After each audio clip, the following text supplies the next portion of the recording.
tanong sa'yo about yan. Di ba? Pero yung iba, kala mislead ka, kakaloka. Umismit? So, kasi di ba minsan may mga ganun ka na, Wala ko naman po si Fiang. Tinatawag ko nga siyang My Little Shrimpy.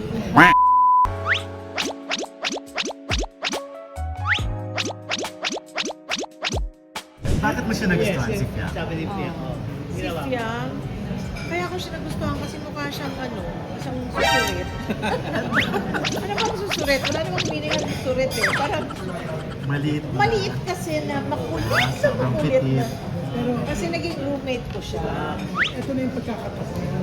May mga ibang fans kasi nagkamali ng akala during the preview press ko. Kasi may nagtanong sa'yo about Yang. Di ba mahal na mahal mo sa Yang? Ganda ng sinabi ko. Oo, ganda ng sinabi ko. Pero yung iba, kala mislead ka, kakaloka. Umismit? So, kasi di ba minsan may mga ganun ka na, Wala ko naman po si Fiang. Tinatawag ko nga siyang My Little Shrimpy. Sabi niya, bakit shrimpy tawag mo sa akin? Eh kasi ang hilig ko sa shrimp.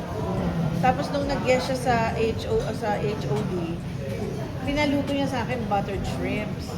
Tapos tuwing nagpapakain si Direk sa amin sa taping, nakakaubo siya ng ilang shrimps. Eh, hindi ako makakain ng shrimp kasi I'm allergic. Kaya, Fiang, gusto ko ba ng shrimp? Siya lahat kumakain. Kaya, mahal naman ko si Fiang. Fiang is like a baby girl to me. Kasi naging roommate ko siya.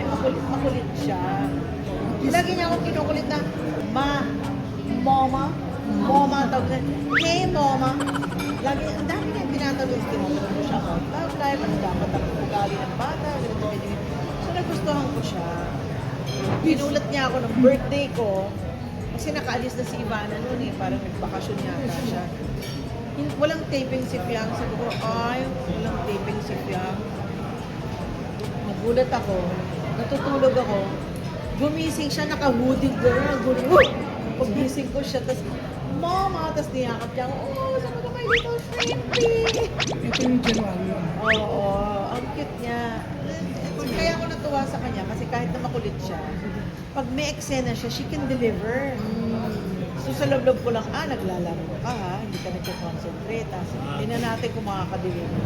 Tinang ko lang makulit siya, dadaldal to, pero she can.